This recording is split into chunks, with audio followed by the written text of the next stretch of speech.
तो क्या डिस्कस कर रहे थे हम लोग? ध्यान है नहीं है आप लोगों को मालूम नहीं। Mendeleev periodic table. Mendeleev's periodic table मतलब कुल मिलाकर के पीरियोडिक प्रॉपर्टीज हम लोग यूनिट पढ़ रहे थे। और पीरियोडिक प्रॉपर्टीज के अंदर मैंने क्या क्या बताया, ज्यादातर लोगों को तो पता ही नहीं पड़ पाता है क्या क्या बताया। तो पीरियोडिक प्रॉपर्टीज में हम लोगों ने सीखा हुआ है modern periodic table. Modern periodic table के ढेर सारे रिलेटेड कॉन्सेप्ट्स मैंने बताया क्या होता है, कैसे करते हैं। उसके बाद मैंने काफी सारी पीरियोडिक प्रॉपर्टीज आपको बताई हुई हैं। इफेक्टिव न्यूक्लियर चार्ज क्या है, atomic radius, ionic radius, isoelectronic ions, ionization energy, electron affinity, electronegativity, diagonal relationship. और उसके बाद फिर कुछ older form of periodic table हमने लास्ट क्लास में डिस्कस करे, जिसमें हम लोगों ने क्या क्या सीखा हुआ है। Newland law of octave, Newland law of octave के बाद मैंने बताया डोवरनियर, डोवरनियर के बाद लोथरमेयर और फिर मेंडलीव। ये सब कुछ हम लास्ट क्लास में डिस्कस कर चुके हैं। ठीक, अब यहां पर हम वापस से एक नया पोर्शन स्टार्ट करने जा रहे हैं। आज हम सीखते हैं आयोनिक बॉन्ड फॉर्मेशन। वैसे तो ये आपके टर्म 1 के सिलेबस का है, क्योंकि वैलेंसी में ऑलरेडी पढ़ा चुका था टर्म 1 के अंदर, लेकिन ठीक है वापस से एक बार मैं रिवाइज करवा देता हूं चीजों को। और आयोनिक बॉन्ड बनाना सीख जाएंगे तो हम साथ में स्टार्ट करेंगे कोवेलेंट बॉन्ड फॉर्मेशन। मतलब आपकी carbon and its compound unit चालू होने वाली है। ठीक है, तो वैलेंसी अब आप जिसमें चाहे पढ़ लीजिए, इस यूनिट के हिसाब से पढ़ लीजिए या फिर कार्बन एंड इट्स कंपाउंड में पढ़ लीजिए, बात वही पड़ती है। तो वैलेंसी हम अलग अलग टाइप से बोला करते हैं। सबसे पहले हम क्या कहते हैं, हम कहते हैं number of electron present in outermost shell of atom is known as valency electrons. सुनना ध्यान से, क्या कहा मैंने? Number of electrons present in outermost shell of atom known as what? Valency electron. तो यहां पर एक टर्म यूज हुई and that is shell, also known as orbit. बहुत पहले इस बारे में हम लोगों की बात हो चुकी है कि व्हाट इज शेल और व्हाट इज ऑर्बिट। तो 9th क्लास जब हम नहीं पढ़ा करते थे, अब ऐसा क्यों बोल रहे, 9th क्लास जब नहीं पढ़ा करते थे, अब पता पड़ गया ना, जनरल प्रमोशन मिलने वाला है तो काय को 9th क्लास पढ़ेंगे। बहुत सारे डिलीटेड सिलेबस भी हो गया। वहां पे पढ़ने थे 3 मॉडल थे। फर्स्ट था Thomson model of atom, second था रदरफोर्ड मॉडल, ठीक, अल्फा पार्टिकल स्कैटरिंग एक्सपेरिमेंट करके एक एक्सपेरिमेंट था, और थर्ड था Bohr model of atom, Niels Bohr ने जो इंट्रोड्यूस किया। अब नील बोहर ने क्या मॉडल दिया, जो बच्चे लेट आए वो जरा ध्यान से सुनिए, हम क्या पढ़ने जा रहे हैं। हम पढ़ने जा रहे हैं वैलेंसी, ठीक है। लेकिन वैलेंसी पढ़ने का थोड़ा सा मेरा अलग तरीके से बता रहा हूं। पहले मैं आपको इलेक्ट्रॉनिक कॉन्फ़िगरेशन बताता हूं, तो इलेक्ट्रॉनिक कॉन्फ़िगरेशन से आपको धीरे धीरे वैलेंसी समझ में आने लगेगी, है ना। तो थॉमसन मॉडल ऑफ एटम था, प्लम पुडिंग मॉडल या वाटरमेलन मॉडल भी बोलते हैं उसको। सेकंड रदरफोर्ड मॉडल था, और थर्ड था नील बोहर का model, Bohr's model of atom कहते हैं जिसको। नील बोहर ने क्या सजेस्ट करा था? नील बोहर ने सजेस्ट करा था कि electron revolve around the nucleus in some definite circular path and these definite circular paths are known as shell or orbit। याद आया कुछ? हाँ, क्या बोला नील बोहर ने? Electron revolve around the nucleus in some definite circular path and these definite circular path are known as what? Shell or orbits। Is it clear? First number की जो shell होती है उसे हम लोग के से रिप्रेजेंट करते हैं, कैपिटल के से बताया करते हैं। सेकेंड नंबर की शेल जो होती है that is L, third number की शेल जो है एम, फोर्थ नंबर की शेल जो है दैट इज एन। तो K L M N, K L M N are number of shell and symbol of shell. 1 2 3 4 number of shell and K L M N are symbol of shell. कितनी shell possible हो सकती हैं? ध्यान रखना, infinite number of shell possible हो सकती हैं, लेकिन हमारे काम का क्या है वो हम इसमें से छांटेंगे अभी, है ना। फिलहाल एक बात याद रखते हैं कि शेल कौन कौन सी हैं। तो शेल है हमारे पास के एल एम एन। इनके नंबर्स क्या क्या हैं? इनके नंबर्स हैं 1 2 3 4 एंड सो ऑन। अब सेकंड क्वेश्चन हमसे पूछा जाता है maximum number of electron in shell. किसी भी शेल में मैक्सिमम नंबर ऑफ इलेक्ट्रॉन्स कितने हो सकते हैं? किसी भी शेल में मैक्सिमम नंबर ऑफ इलेक्ट्रॉन कितने हो सकते हैं? तो एक ट्रिक लगभग सभी लोगों को याद रहती है और वो ट्रिक है maximum number of electron in shell are equal to 2n square. क्या कहा मैंने? Maximum number of electron in shell are equal to 2n square, where n is number of that particular shell. बोलो हाँ, what is n? n is number of that particular shell. तो जैसे मैं k shell की बात करता हूं तो k शेल का नंबर कितना है? 1। तो 2 into 1 square that is 2। L shell की यदि आप बात करोगे तो 2 इंटू 2 स्क्वायर कितना जाएगा? 8। M शेल की बात करोगे तो 2 इंटू 3 स्क्वायर 18। N शेल की बात करोगे तो 2 into 4 square 32। So 2, 8, 18, 32, 2, 8, 18, 32 are maximum number of electrons in K, L, M and shell respectively. K shell में maximum number of electron है 2, L shell में maximum number of electron है 8, फिर M में 18 और N में कितने? 32। हालांकि इसमें बहुत सारे ट्विस्ट हैं इस कंसेप्ट के अंदर, क्योंकि क्या होता है जब हम ट्रिक लगाने लगते हैं हमें मजा आने लगता है, और मजा आने लगता है तो हम कहेंगे एन शेल के बाद नेक्स्ट आएगी ओ शेल। ओ शेल यदि आएगी तो 2 इंटू 5 स्क्वायर, और 2 इंटू 5 स्क्वायर यदि आप करोगे तो 50 इलेक्ट्रॉन आ जाने चाहिए। बोलो हाँ। नेक्स्ट आएगी तो फिर 2 इंटू 6 स्क्वायर, तो 72 इलेक्ट्रॉन आ जाने चाहिए। ऐसा कुछ होता जाता नहीं है ना। ये जो ट्रिक है वो बस यहीं तक एप्लीकेबल रहती है। खैर, हमें इतनी टेंशन करने की जरूरत नहीं है, इतने अभी डीप में जाने की जरूरत नहीं। हम अपने कंसेप्ट की बात करें। हमारा कंसेप्ट क्या है? हमारी रिक्वायरमेंट क्या है? हमारी रिक्वायरमेंट है इलेक्ट्रॉनिक कॉन्फ़िगरेशन। इलेक्ट्रॉनिक कॉन्फ़िगरेशन का मीनिंग क्या है? इलेक्ट्रॉनिक कॉन्फ़िगरेशन का मीनिंग है distribution of electron in different shell.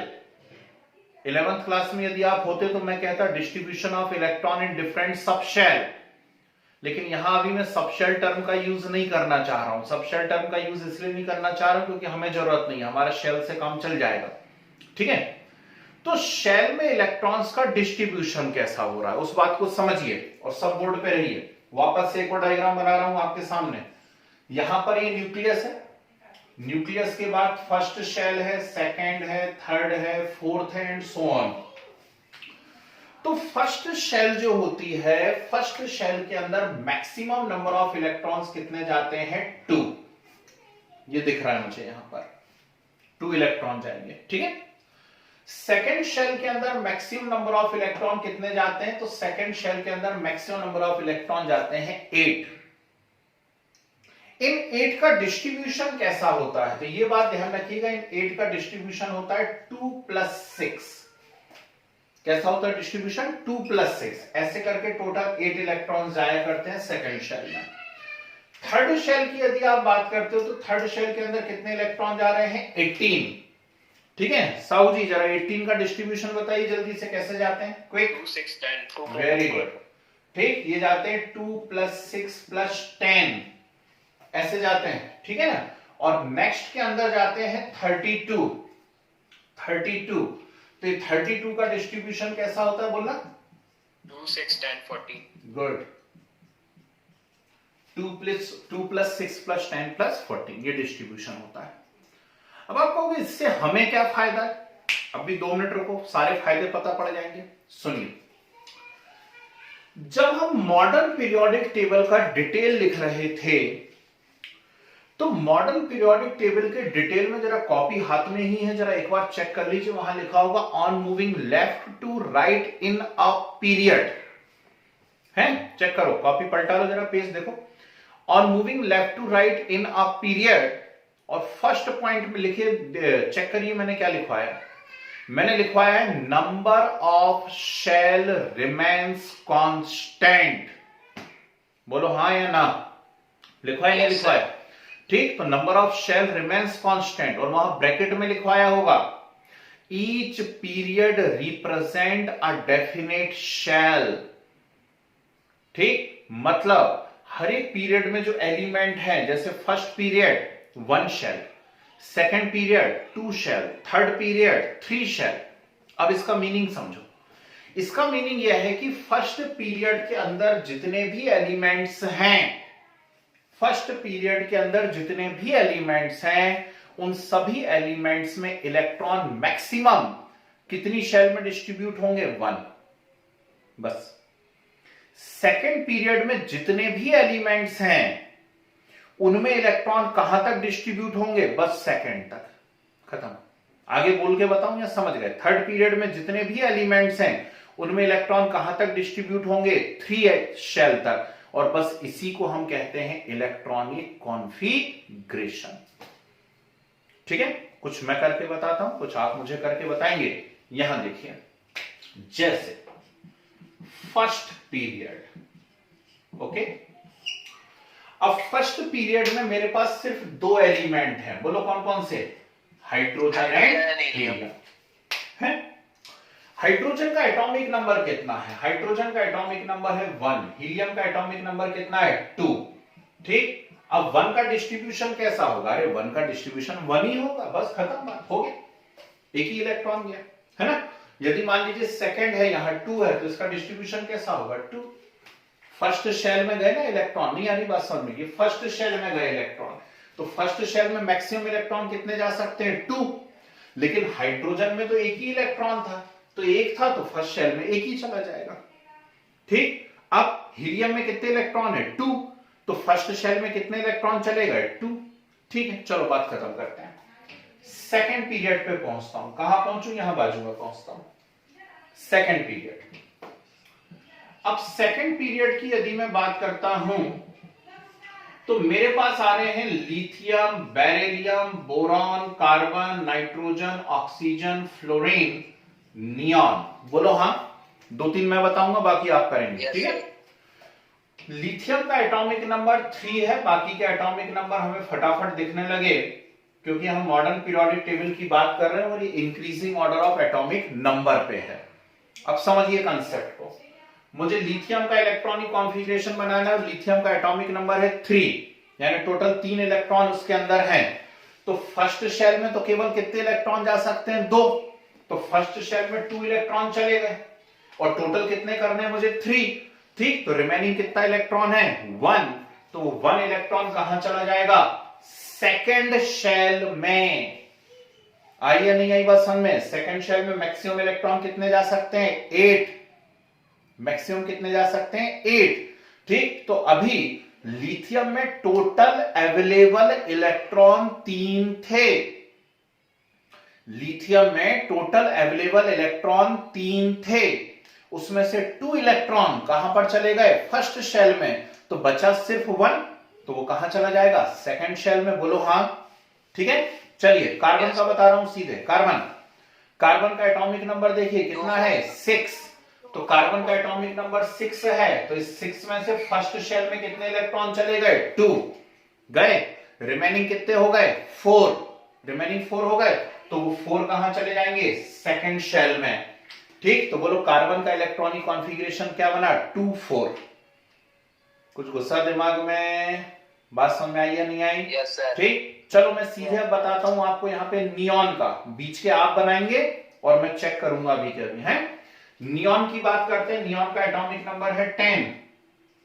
तो फर्स्ट शेल में चले गए 2, टोटल 10 है। जब फर्स्ट शेल में 2 चले गए, तो रिमेनिंग कितने हो गए? 8। और मुझे दिख रहा है सेकंड शेल की कैपेसिटी 8 है, तो रिमेनिंग जो 8 है वो कहां चले जाएंगे? सेकंड शेल में। तो नियॉन का इलेक्ट्रॉनिक कॉन्फ़िगरेशन बन गया 2-8। Is it clear? समझ में आया सभी लोगों को? Yes, पक्का sir. है? ठीक, चलिए थर्ड पीरियड के बारे में थोड़ी सी बात कर लेते हैं, है ना। थोड़ा यहां कर लेते हैं थर्ड पीरियड। अब थर्ड पीरियड की बात क्यों कर रहे हैं? थोड़ा सा जरा कभी बुक भी उठा के देख लिया कर, काफी हाईलाइट करा है उसने आपको इस यूनिट के अंदर वैलेंसी को, है ना। अब ठीक है, वो बुक की स्टाइल है ना, ये अपनी स्टाइल है ना, क्वेश्चन कवर होने चाहिए ना, तभी तो नोट्स का मजा है, तभी तो क्लास का मजा है। तो थर्ड पीरियड के अंदर आ रहा है sodium, magnesium, aluminium, silicon, phosphorus, sulphur, chlorine, argon. बोलो हाँ, सिर्फ इतने एलिमेंट्स आते हैं। एटॉमिक नंबर सबको मालूम है, 11, 12, 13, 14, 15, 16, 17 एंड 18। ये इनके एटॉमिक नंबर हो गए। अब देखो कैसा मजा आने वाला है, ठीक। बीच बीच में बताऊंगा किसी किसी के। सोडियम से ही शुरू करता हूं। सोडियम में टोटल नंबर ऑफ इलेक्ट्रॉन है 11। फर्स्ट शेल के अंदर कितने इलेक्ट्रॉन्स चले गए? 2। 9 रिमेनिंग रह गए, 9 रिमेनिंग। अब सेकंड शेल में कितने जाएंगे? तो सेकंड शेल की कैपेसिटी है 8, तो सेकंड शेल में चले गए 8, चलेगा 8। टोटल 11 करने थे, फर्स्ट शेल में 2 चले गए, सेकंड में 8 चले गए, अभी भी एक रिमेनिंग है। तो नेचुरल बात है वो अब एक रिमेनिंग जो है वो कहां पर जाएगा? थर्ड शेल में। बोलो हाँ, ठीक। तो जो रिमेनिंग एक इलेक्ट्रॉन है वो कहां चला जाएगा? थर्ड शेल में। So what is the electronic configuration of sodium? Sodium का इलेक्ट्रॉनिक कॉन्फ़िगरेशन है 281। कुछ गुस्सा दिमाग में, बात समझ में आई या नहीं आई? ठीक। तो सोडियम का इलेक्ट्रॉनिक कॉन्फ़िगरेशन हो गया 281। अच्छी बात है, बड़ी खुशी की बात है ये तो, ठीक। चलो बीच में एक आध का और बता देता हूं, ऑर्गन का बताता हूं। ऑर्गन का एटॉमिक नंबर है 18। तो फर्स्ट शेल में तो कंफर्म में 2 चले गए, ठीक। तो सेकंड शेल में कितने जाएंगे? सेकंड शेल की तो कैपेसिटी ही 8 है, तो सेकंड शेल में भी कितने चले गए? 8, ठीक। टोटल हो गए 10 और करने कितने थे? 18। अभी भी कितने इलेक्ट्रॉन रिमेनिंग है? 8 इलेक्ट्रॉन रिमेनिंग है। तो रिमेनिंग 8 इलेक्ट्रॉन आगे वाली शेल में जाएंगे। आई या नहीं आई बात समझ में? कोई दिक्कत तो नहीं इसके अंदर, ठीक है। तो ऑर्गन का इलेक्ट्रॉनिक कॉन्फ़िगरेशन क्या बन गया? 288। कोई कष्ट, दुख, परेशानी, समस्या नहीं, ठीक। अब इसमें मजेदार बात क्या होती है सीखने वाली, एक और बात सीखो। जैसे सिलिकॉन है, ऐसा क्वेश्चन देखा में से किसी बच्चे ने कल डाउट पूछा था, ठीक, कि कैसे सिमिलर एलिमेंट्स को हम कैसे पहचानते हैं कि वो एलिमेंट एक ही ग्रुप में है, ठीक है ना। तो चलो आप लोगों को ही बता देता हूं। जैसे सिलिकॉन देखो, सिलिकॉन का एटॉमिक नंबर कितना है? 14। अब 14 का इलेक्ट्रॉनिक कॉन्फ़िगरेशन बनाइए, तो 14 का इलेक्ट्रॉनिक कॉन्फ़िगरेशन 284। यदि आप फोर्थ पीरियड की बात करते हैं, मान लीजिए इनकेस फोर्थ पीरियड की बात करते हैं हम लोग, यही करना है, पूरे नहीं करना है। फोर्थ पीरियड के सिर्फ 2 एलिमेंट काम के हमारे, पोटेशियम और कैल्शियम, बस 10th में यहीं तक है ना। तो पोटेशियम और कैल्शियम, पोटेशियम का इलेक्ट्रॉनिक कॉन्फ़िगरेशन 2881 और कैल्शियम का 288। ये हो गए इनके इलेक्ट्रॉन। अब देखो मजेदार बात क्या है, सबसे पहले आप लिथियम को देखिए, ये रहा लिथियम। इसमें आउटर मोस्ट में कितना इलेक्ट्रॉन आ रहा है? 1 आ रहा है, 1। सोडियम को देखिए आउटर मोस्ट में कितना आ रहा है? 1। पोटेशियम को देखिए आउटर मोस्ट में कितना आ रहा है? 1। तो लिथियम, सोडियम, पोटेशियम सभी में आउटर मोस्ट में 1 इलेक्ट्रॉन आ रहा है। मतलब all these elements belongs to same group, ठीक है। फिर से सुन लीजिए, तीनों में वैलेंसी इलेक्ट्रॉन 1 आ रहा है, means all these elements belongs to same group. ये तीनों एक ही ग्रुप में होंगे, समझ गए बात को, ठीक। और 1 इलेक्ट्रॉन आ रहा है यानी फर्स्ट ग्रुप में होंगे। छोड़ो, मैग्नीशियम में देखना जरा बाहर कितने इलेक्ट्रॉन आ रहे हैं, जल्दी करो। 2 भाई, 282 बनेगा। जरा कैल्शियम में देखना बाहर कितने आ रहे हैं? 2 आ रहे हैं। मतलब जरूर मैग्नीशियम और कैल्शियम एक ही ग्रुप के होंगे, एक ही फैमिली के होंगे। और आउटर मोस्ट में 2 इलेक्ट्रॉन आ रहे हैं, इसलिए सेकंड ग्रुप में होंगे या सेकंड ए, ठीक। चेक कर लीजिए, पीरियोडिक टेबल मैंने बनवाई है आपको, तो जरूर इन्हें कहां पर होना चाहिए? सेकंड ए में होना चाहिए। अच्छा चलो छोड़ो, कार्बन को देखना यार जरा। कार्बन का क्या है? 24 है, 24। जरा सिलिकॉन को देखना, सिलिकॉन का क्या है? 284। इसमें भी वैलेंसी 4 है, इसमें भी वैलेंसी 4 है। कंफर्म हो गया कि कार्बन और सिलिकॉन एक ही फैमिली के हैं, एक ही ग्रुप में हैं। और वैलेंसी में कितने इलेक्ट्रॉन आ रहे हैं? 4। तो कौन से ग्रुप में होंगे? फोर्थ। लेकिन फोर्थ ए, फोर्थ ए, 14th ग्रुप, ठीक, हाँ 14 ग्रुप है, लेकिन क्या बोलेंगे उसको, फोर्थ ए, 4A ठीक। बोलेंगे। तो क्यों बोला है फोर्थ ए, मैंने लिखवाया हुआ है कि जो ए वाला क्लासिफिकेशन दिया गया है वो on the basis of number of valency electron है। अब घुसा कुछ दिमाग के अंदर, ठीक, कि कैसे ये एक ही ग्रुप में आ जाते हैं, इनकी क्या खासियत होती है, इनका इलेक्ट्रॉनिक कॉन्फ़िगरेशन सेम रहता है। और देख लो, और मजे लेने हैं तो चलो फ्लोरीन का भी बना लो। कहां है फ्लोरीन, ये रहा। फ्लोरीन के टोटल नंबर ऑफ इलेक्ट्रॉन है 9, और 9 का यदि इलेक्ट्रॉनिक कॉन्फ़िगरेशन बनाओगे तो आएगा 2 7, आएगा 2 7। अब बाजू में क्लोरीन को देखो, ये रहा क्लोरीन, क्लोरीन में 17 इलेक्ट्रॉन है, तो 17 का बनाओगे तो बोलो क्या आएगा, 287, आएगा 287। तो फ्लोरीन में आउटर मोस्ट में 7 है, और क्लोरीन में भी आउटर मोस्ट में भी कितने हैं, 7। मतलब फ्लोरीन और क्लोरीन एक ही ग्रुप के हैं एक ही ग्रुप के, और आउटर मोस्ट में 7 है, तो बोलो कौन से ग्रुप में होंगे, 7th ए। कहां पर होंगे, 7th ए। अब तो घुस गया दिमाग के अंदर, पक्का है, ठीक है ना। तो ऐसे बनाते हैं भैया इलेक्ट्रॉनिक कॉन्फ़िगरेशन, और इसी की हेल्प से मैं अब भी 5 मिनट बाद आपको वैलेंसी निकालना सिखाता हूं। और वैलेंसी निकालना सीख जाएंगे हम, तो फिर हम आयोनिक बॉन्ड बनाते हैं, और आयोनिक सीख जाएंगे भगवान की कृपा से, तो हम कोवैलेंट बॉन्ड भी सीख जाएंगे, ठीक है ना। तो चलिए हेडिंग आ लीजिए, इलेक्ट्रॉनिक कॉन्फ़िगरेशन। चाय प्राप्त हो जाती है आपकी क्लास में, बड़ा मेहरबानी है भैया। इलेक्ट्रॉनिक कॉन्फ़िगरेशन लिखिए, distribution of electron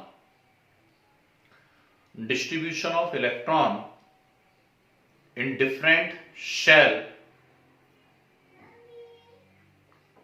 distribution of electron in different shell is electronic configuration.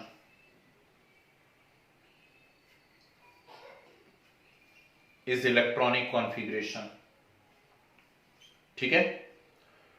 वापस से साइड हेडिंग डालिए, शेल, वापस साइड डालिए, शेल और orbit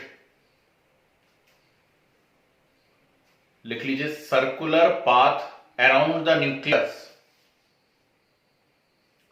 circular path around the nucleus known as shell, circular path around the nucleus known as shell.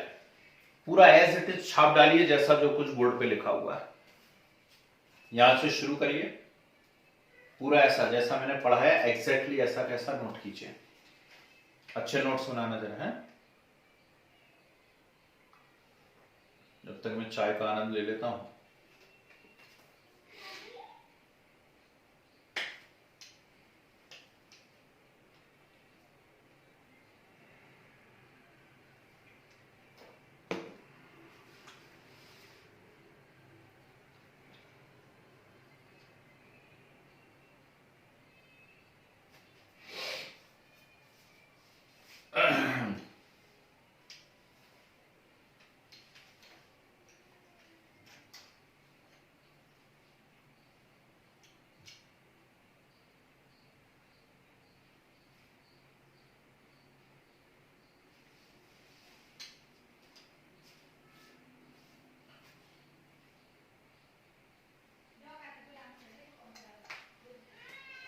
ये complete कर लोगे फटाफट, ये इलेक्ट्रॉनिक कॉन्फ़िगरेशन कंप्लीट कर लेना। 2 मिनट लगेंगे बस, है ना। करते चलो जरा साथ में, बात के लिए छोड़ देते हैं कुछ तो फिर वो कभी हो नहीं पाती हैं चीजें।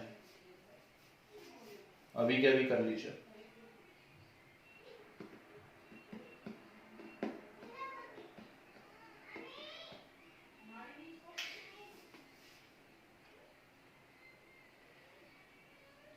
हो जाए तो बता देना, नहीं तो खड़ा ही रह जाऊंगा, है।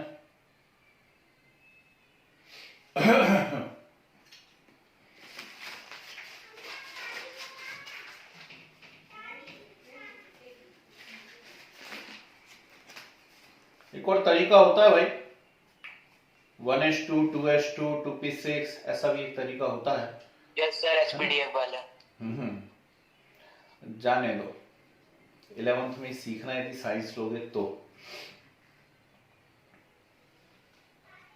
वो भी अच्छा तरीका है।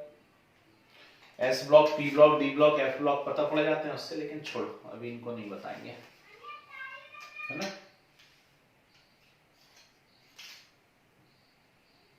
ये पढ़ने में आया, maximum number of electron in shell लिखा था यहाँ पे, है ना, 2n²।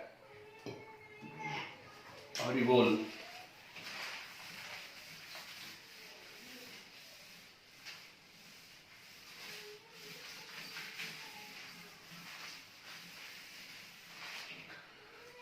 तो बहुत ही, सुनते भी जाओ लिखते भी जाओ, मेरी आवाज भी सुनते जाओ लिखते भी जाओ। ये जबरदस्त इंफॉर्मेशन आपको पता पड़ी है भाई कि जो एलिमेंट जिस पीरियड में होता है उसमें इलेक्ट्रॉन बस उतनी ही शेल तक पहुंच पाते हैं। पोटेशियम कैल्शियम फोर्थ पीरियड में है, तो फोर्थ पीरियड में है तो उनके इलेक्ट्रॉन कौन सी शेल तक पहुंच गए हैं, फोर्थ शेल तक पहुंच गए हैं। यह है कमाल की बात इसके अंदर, ठीक है ना। तो ऐसा है, सोडियम थर्ड पीरियड में है तो इलेक्ट्रॉन 3 शेल तक ही पहुंचे हैं। ओके, चलिए डन हो गया है। तो एक बार चेक कर लें, है ना। और किसी का छूटा हो तो अब लिखते चलना साथ साथ। बेरिलियम 2 बोरॉन 2 3, बड़ी इंपॉर्टेंट बात है, बोरॉन 2 3। ठीक, अब इसमें इंपॉर्टेंट क्या है अभी बताता हूं। बोरॉन 2 3, कार्बन सामने लिखा है, नाइट्रोजन 2 5, ऑक्सीजन 2 6, बाकी लिखे हुए हैं। अब वहां देखो, मैग्नीशियम 2 8 2, एल्यूमिनियम 2 8 3। समझ गए क्या इंपॉर्टेंट बात है, इधर देखना जरा। बोरॉन 2 3, आउटर मोस्ट में 3 इलेक्ट्रॉन है।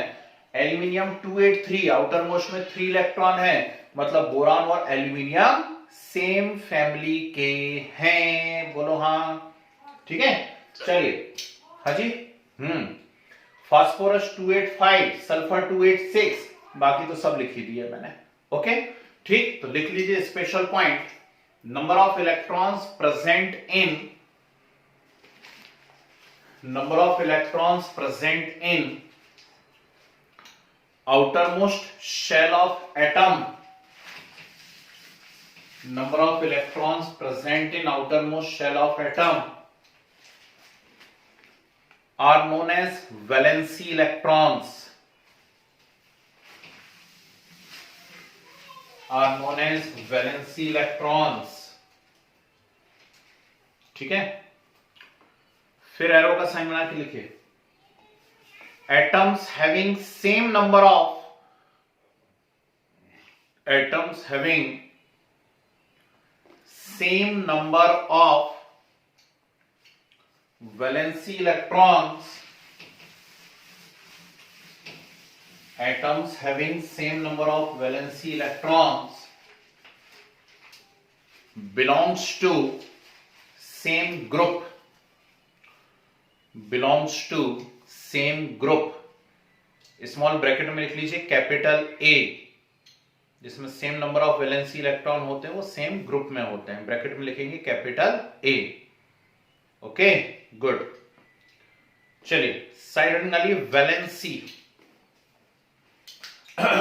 वैलेंसी टर्म 1 में पढ़ा चुका, बहुत सारी डेफिनेशंस बताई, ऑक्सीडेशन नंबर और वैलेंसी में डिफरेंस बताया है, वीडियो ऐप के ऊपर है आपके पास ऑलरेडी, लेकिन फिर भी मुझे जरूरत है यहां, इसलिए मैं दोबारा से पढ़ा रहा हूं, ठीक है। तो हेडिंग डालिए वैलेंसी। अब मैं अपने हिसाब से मॉडिफाइड करवा के डेफिनेशन लिखवा रहा हूं। फर्स्ट लिखिए, combining capacity of atom, combining capacity of atom is known as its valency, combining capacity of atom is known as its valency। Full stop करके कंटिन्यू कर दीजिए। if ionic bonds are formed, if ionic bonds are formed, it is known as electrovalency। If ionic bonds are formed, it is known as electrovalency। And if covalent bonds are formed, and if covalent bonds are formed, it is known as covalency.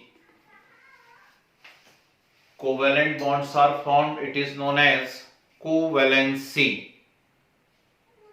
Okay, तो electrovalency, covalency दो बहुत ही बढ़िया सी term है।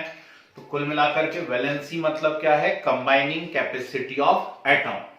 Okay, चलिए second definition लिखिए। First definition थी, second लिखिए। लिखिए number of hydrogen, number of hydrogen which can, number of hydrogen which can directly bonded with given atom, number of hydrogen which can directly bonded with given atom, known as valency of that atom. Number of hydrogen which can directly bonded with given atom, known as valency of that atom. Valency of that atom. ठीक है, small bracket में लिखिए, small bracket में लिखिए on moving left to right in a period, on moving left to right in a period, valency towards hydrogen, valency towards hydrogen first increase from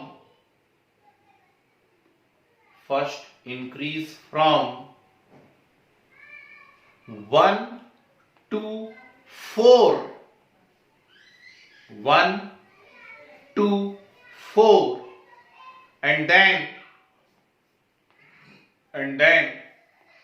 decrease to 1, and then decrease to 1.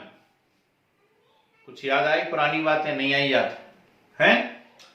Combining capacity है, कितनों से जुड़ सकता है वही उसकी valency हम मान करके चलते हैं। ओके, अब हाइड्रोजन के रिस्पेक्ट में वैलेंसी की अलग डेफिनेशन है, ऑक्सीजन के रिस्पेक्ट में वैलेंसी की अलग डेफिनेशन है। हाइड्रोजन के रिस्पेक्ट में आप क्या कहोगे? जितने हाइड्रोजन से वो एटम अटैच हो रहा है वही उसकी वैलेंसी है। जितने हाइड्रोजन से वो एटम अटैच हो रहा है वही उसकी वैलेंसी है। और जब किसी पीरियड में आप लेफ्ट टू राइट जाते हैं तो वैलेंसी हाइड्रोजन के रिस्पेक्ट में 1 से लेकर के 4 तक इंक्रीज होती है और फिर डिक्रीज होकर के वापस से कितनी हो जाती है? 1। कैसे? चलो करके देखते हैं। ये सेकंड पीरियड के मैंने कुछ एलिमेंट्स आपके सामने लिखे हुए हैं, लिखे। अब इनके हाइड्रोजन के साथ कंपाउंड देखता हूं और इनके हाइड्रोजन के साथ कंपाउंड ये बन रहे हैं सामने आपके, बोलो हाँ, ठीक। तो LiH बना, BH2 बना है, BH3, CH4, NH3, H2O, HF बने। जितने हाइड्रोजन से अटैच हुआ वही उसकी वैलेंसी है। तो लिथियम कितने हाइड्रोजन से अटैच हुआ है? 1, मतलब वैलेंसी 1। बेरिलियम 2 से अटैच हुआ है, बोरॉन 3 से अटैच हुआ है, कार्बन 4 से अटैच हुआ है, वापस से नाइट्रोजन कितने से अटैच हुआ है? 3, ऑक्सीजन कितने से अटैच हुआ है? 2, और फ्लोरीन कितने से अटैच हुआ है? 1। चेक करिए जो स्टेटमेंट मैंने लिखवाया था, valency towards hydrogen first increase from 1 to 4 and then decrease to 1। आई या नहीं आई बात समझ में? कोई दिक्कत तो नहीं? ठीक, फट से नोट कीजिए इस एग्जांपल को, फटाफट नोट कीजिए।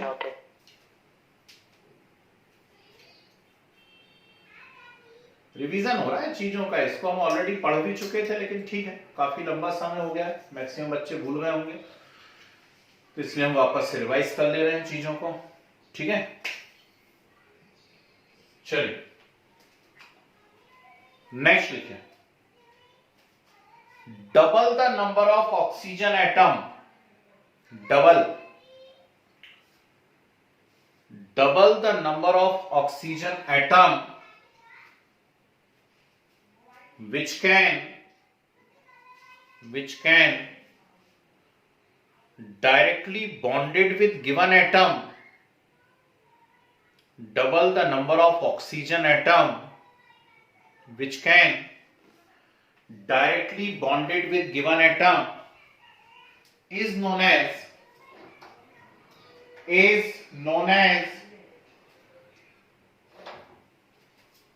valency of that atom, is known as valency of that atom. ठीक है, स्मॉल ब्रैकेट में लिखे on moving left to right in a period, on moving left to right in a period, valency towards oxygen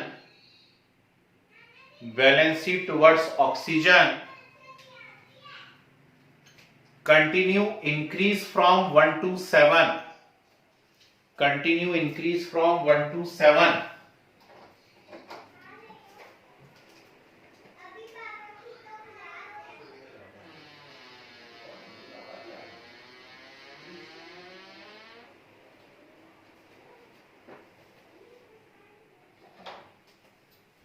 जी, तो valency towards oxygen continue increase from 1 to 7. चलो जरा देख लेते हैं बात क्या है. कोई दूसरा पीरियड हम ले लेते हैं, मान लीजिए थर्ड पीरियड ले लिया आपने.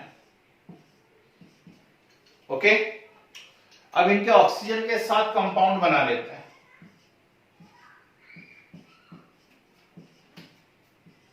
ऑक्सीजन के साथ कंपाउंड बना लिए, बन गए. अब हुआ क्या है, देखें जरा ध्यान से, जितने ऑक्सीजन से अटैच हुआ है उसका डबल वैलेंसी होता है. जितने ऑक्सीजन से अटैच हुआ है उसका डबल वैलेंसी होता है. यहां एक सोडियम कितने ऑक्सीजन से अटैच हुआ है, जल्दी बताइए. हाफ. क्या मालूम बाकी लोग झेल पाए कि नहीं इस कंसेप्ट को. एक सोडियम हाफ ऑक्सीजन से कैसे अटैच हुआ है. अरे भाई, टू सोडियम 1 ऑक्सीजन से अटैच है. बोलो हाँ. देखो ना, Na2O है ना, मतलब 2 सोडियम 1 ऑक्सीजन से अटैच है. मैं पूछ रहा हूं 1 सोडियम कितने से अटैच है, तो 1 सोडियम कितने से अटैच होगा, हाफ ऑक्सीजन से. हाफ ऑक्सीजन हुआ. और डेफिनेशन क्या बोल रही है, जितने ऑक्सीजन से अटैच है उसका डबल. ठीक, तो हाफ का डबल कर दीजिए. हाफ का डबल कितना होता है, 1. ठीक, मतलब यहां पे सोडियम का वैलेंसी कितना है, 1 होना ही था. क्यों, क्योंकि सोडियम तो लिथियम की फैमिली का है ना. जब लिथियम का 1 है तो सोडियम का भी तो 1 आएगा या नहीं आएगा. बाजू में देखो. ठीक, मैग्नीशियम कितने ऑक्सीजन से अटैच है, 1. और जितने ऑक्सीजन से अटैच होता है उसका डबल. ठीक, तो 1 का डबल कितना हो जाएगा, 2. एक एल्यूमिनियम कितने ऑक्सीजन से अटैच है, 3/2. भाई यदि एक सोडियम 1/2 से अटैच है तो ऐसे ही बिल्कुल सेम कर दो. ठीक, तो एक एल्यूमिनियम कितने से अटैच है, 3/2. और 3/2 का डबल, 3/2 का डबल कितना होगा, 3.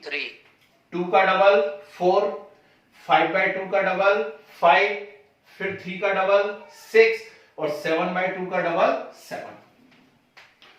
तो जब आप ऑक्सीजन के रिस्पेक्ट में वैलेंसी चेक करते हैं तो ऑक्सीजन के रिस्पेक्ट में वैलेंसी किसी भी पीरियड में लेफ्ट टू राइट 1 से लेकर के 7 तक इंक्रीज होती जाती है.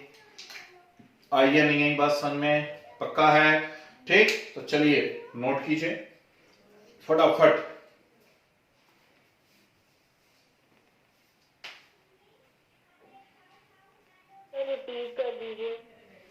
कोई भी एलिमेंट जितने ऑक्सीजन से अटैच होता है उसका डबल उसकी वैलेंसी कहलाता है. जैसे यहां देखो, मैग्नीशियम कितने ऑक्सीजन से अटैच है, 1. ठीक, तो इसका डबल मतलब 1 का डबल कितना होगा, 2. तो मैग्नीशियम की वैलेंसी कितनी होगी, 2. एक सोडियम कितने ऑक्सीजन से अटैच है, तो ये मैंने सॉल्व करके बताया कि 2 सोडियम 1 ऑक्सीजन से अटैच है. 2 सोडियम 1 ऑक्सीजन से, और मैं पूछ रहा हूं एक सोडियम. तो जब 2 सोडियम 1 ऑक्सीजन से अटैच है तो एक सोडियम कितने से अटैच होगा, हाफ. होगा, और हाफ का डबल करोगे तो हाफ का डबल कितना होता है 1। समझे बात को? ठीक है, तो ये है ऑक्सीजन के रिस्पेक्ट में valency.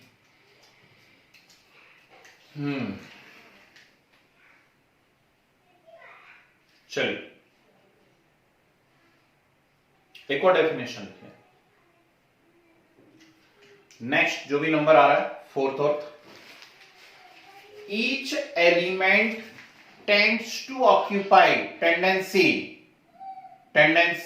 each element tends to occupy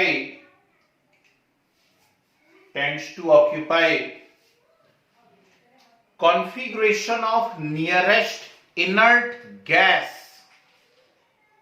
Each element tends to occupy configuration of nearest inert gas.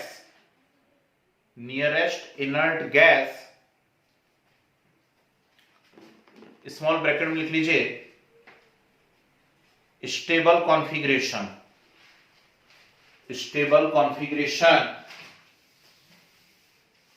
Bracket close.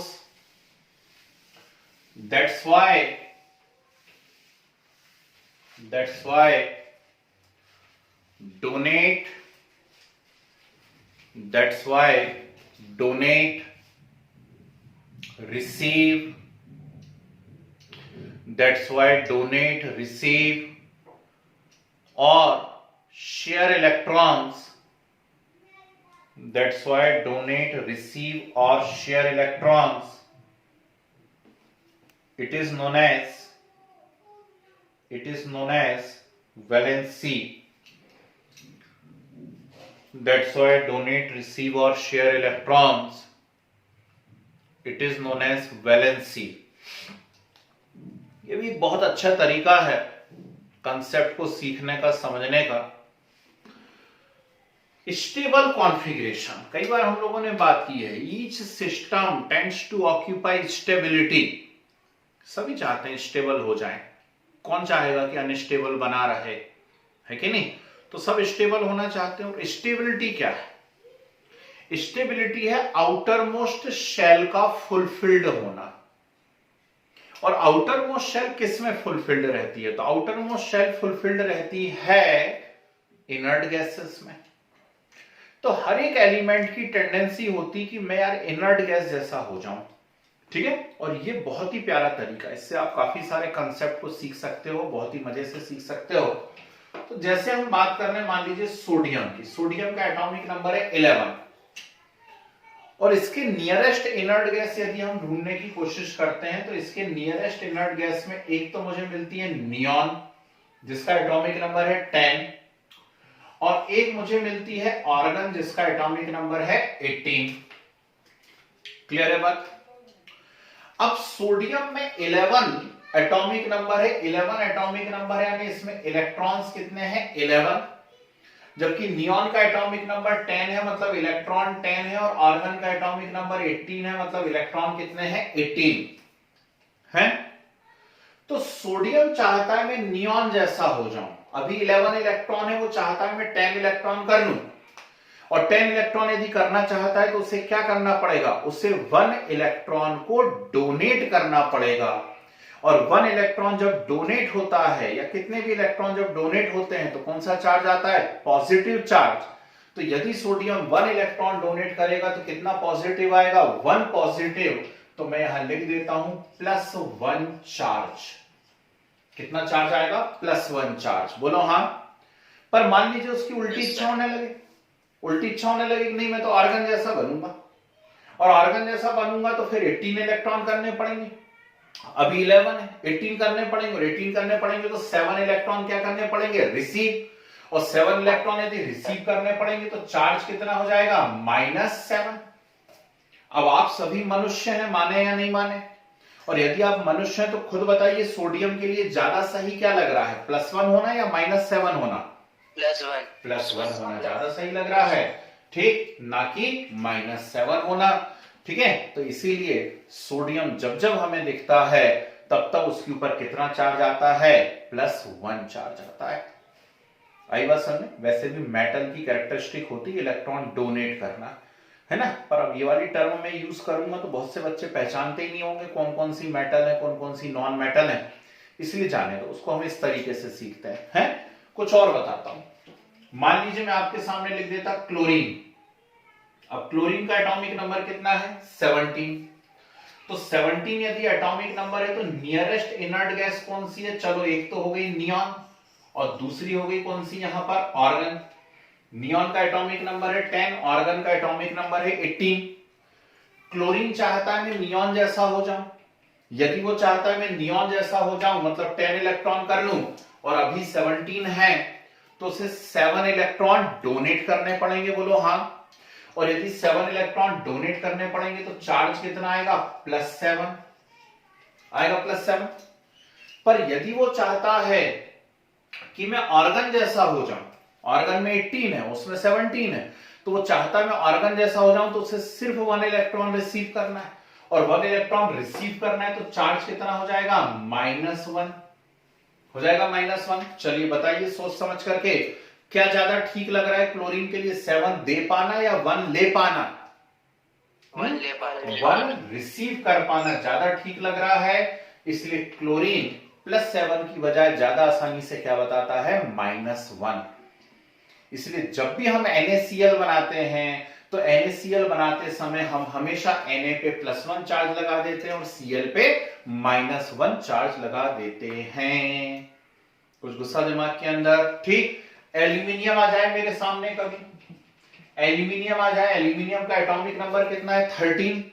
इसकी नियरेस्ट इनर्ट गैस कौन सी है?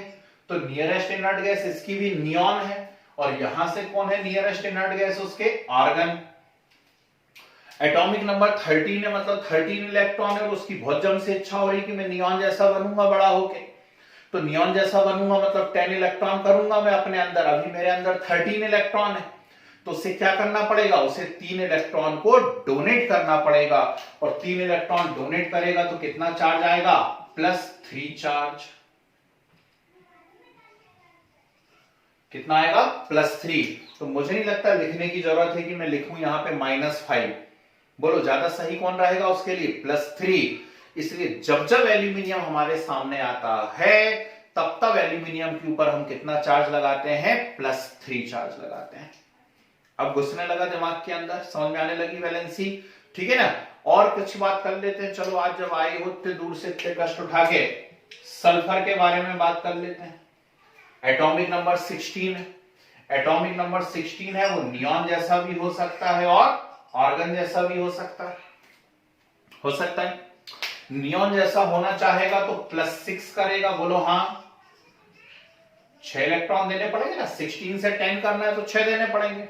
और यदि वो ऑर्गन जैसा होना चाहता है तो उसको क्या करने पड़ेंगे? 2 लेने पड़ेंगे, तो -2। बोलिए ज्यादा आसान क्या पड़ रहा है उसके लिए? 2 रिसीव करना। 2 रिसीव करना ज्यादा आसान पड़ रहा है, इसलिए इसके ऊपर कितना चार्ज हम लगाते हैं? -2। तो जब हम नेक्स्ट क्लास में आयोनिक बॉन्ड सीखेंगे तो हम ऐसा लिखेंगे Cl negative, S-2, P-3, O-2, N-3, F negative. ये इनके कॉमन एनायंस हैं। क्या है? ये इनके कॉमन एनायंस हैं, और इन सभी में हम आइड सफिक्स लगाएंगे। आइड, क्या सफिक्स लगाएंगे? Ide. Chloride, sulphide, phosphide, oxide, nitride, fluoride. ठीक। तो आपको दोबारा से मुझसे नहीं पूछना कि ये कैसे बने या हमें कैसे पता पड़ेगा इनके ऊपर कितना चार्ज आना है। ठीक, तरीका मैंने बता दिया। हमें कैसे पता पड़ेगा? फ्लोरीन आप बना लीजिए। फ्लोरीन का एटॉमिक नंबर 9 है, उसकी नियरेस्ट इनर्ट गैस कौन होगी? तो उसकी नियरेस्ट इनर्ट गैस होगी नियॉन, जिसका एटॉमिक नंबर 10 है। तो फ्लोरीन चाहेगा मैं 1 इलेक्ट्रॉन ले लूं, नियॉन जैसा हो जाऊं, इसलिए फ्लोरीन के ऊपर हमेशा कितना चार्ज आएगा? -1। अब तो गुस्सा दिमाग के अंदर, कंसेप्ट क्लियर हुआ भाई वैलेंसी का। ठीक, तो इतने टाइप से सोचते बनना चाहिए। कब कौन सा कंसेप्ट कहां पर अप्लाई हो जाए वो हमें देखना है। ठीक है, तो चलिए इसे नोट कर लीजिए जरा बढ़िया तरीके से। ये एक और डेफिनेशन मैंने बता दी है। ठीक, अब इस क्वेश्चन को हम यहां पे रोकेंगे आज, क्योंकि अगला क्वेश्चन हम एक साथ पढ़ेंगे आयोनिक बॉन्ड और कोवेलेंट बॉन्ड। आयोनिक आता है बहुत से बच्चों को, ठीक, कुछ को कोवेलेंट भी आता होगा, लेकिन ठीक है ना, शायद मैं कुछ नई चीजें बता सकूं आपको कोवेलेंट बॉन्ड में। ओके, तो इसे नोट कर लीजिए। बाकी बातें नेक्स्ट क्लास में करेंगे जब हम सीखेंगे आयोनिक बॉन्ड और कोवेलेंट बॉन्ड। टेस्ट के लिए तैयार रहिए, पीरियोडिक प्रॉपर्टी का टेस्ट होगा 40 क्वेश्चंस का, एमसीक्यू बेस्ड। ओके, इसी संडे को